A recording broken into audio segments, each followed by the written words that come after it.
അങ്ങ് വടക്ക് ഗോവിന്ദൻ പള്ളിക്കാപ്പിലാണ് സത്യപ്രതിജ്ഞ ചെയ്തതെങ്കിൽ അടുത്തത് തെക്ക് നിന്ന് CK ഹരീന്ദ്രനാണ്.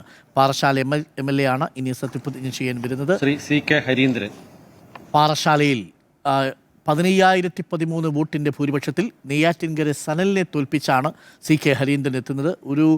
CK ഹരീന്ദ്രൻ വളരെ ജനകീയനായ MLA ആണ്. എല്ലാ MLA മാരെ അടയാളപ്പെടുത്തുമ്പോഴും MLA മാരെ സർവേ ചെയ്യുമ്പോഴും ഏറ്റവും കൂടുതൽ പോയിന്റ് മികച്ച MLA എന്ന നിലയിൽ ലഭിച്ച MLA തന്നെയായിരുന്നു CK ഹരീന്ദ്രൻ. പാറശാല MLA 15,013 വോട്ടിൻ്റെ ഭൂരിപക്ഷത്തിലാണ് കനത്ത പോരാട്ടത്തിൽ നെയ്യാറ്റിൻകര സനലിനെ UDF സ്ഥാനാർത്ഥിയെ പരാജയപ്പെടുത്തിയത്. തരംഗത്തിലും പതറാതെ നിന്ന സിറ്റിംഗ് MLA ആണ്. സഭയിൽ ഇത് 3ാം തവണയാണ്. പാറശാലയുടെ ജനപ്രിയനാണ്. 2016 മുതൽ പാറശാല MLA ആണ്. CPIM-ൻ്റെ തിരുവനന്തപുരം ജില്ലാ കമ്മിറ്റി അംഗം കൂടിയാണ് CK ഹരീന്ദ്രൻ. വളരെ ജനകീയ മുഖമുള്ള UDF വലിയ സുനാമി അടിക്കുമ്പോൾ പോലും തകരാതെ പോയ തെക്കൻ കോട്ടയാണ് പാറശാല എന്നാൽ CK ഹരീന്ദ്രനാണ്. പാറശാലയുടെ മകനാണ് CK ഹരീന്ദ്രൻ.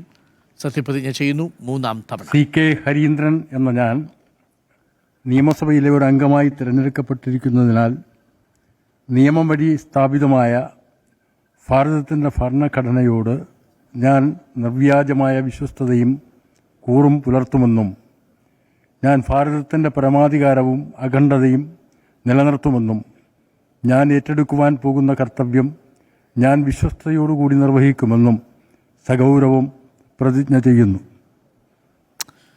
ഇപ്പോൾ CK ഹരീന്ദ്രനാണ് സത്യപ്രതിജ്ഞ ചെയ്തത്. പാറശാല MLA ആണ്. CPM-ൻ്റെ സ്ഥാനാർത്ഥിയാണ്. ഇടതുമുന്നണി സ്ഥാനാർത്ഥിയായി 15,013 വോട്ടിൻ്റെ ഭൂരിപക്ഷത്തിൽ UDF-ൻ്റെ നെയ്യാറ്റിൻകര സനലിനെ തോൽപ്പിച്ചാണ് തരംഗത്തിലും പതറാതെ പാറശാലയിൽ നിന്ന് CK ഹരീന്ദ്രൻ നിയമസഭയിലേക്ക് എത്തിയിരിക്കുന്നത്. തിരുവനന്തപുരം ജില്ലാ കമ്മിറ്റി അംഗം കൂടിയാണ് CK ഹരീന്ദ്രൻ.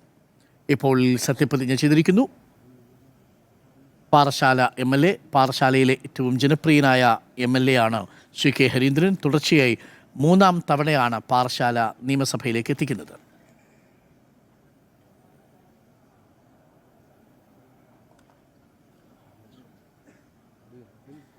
16ാം നിയമസഭയുടെ സത്യപ്രതിജ്ഞാ ചടങ്ങുകൾ പുരോഗമിക്കുകയാണ്. ചിലർ സഗൗരവം പ്രതിജ്ഞ ചെയ്യുന്നു, ചിലർ കന്നഡയിൽ, ചിലർ ഇംഗ്ലീഷ് ഭാഷയിലൊക്കെ പ്രതിജ്ഞ തുടരുകയാണ്.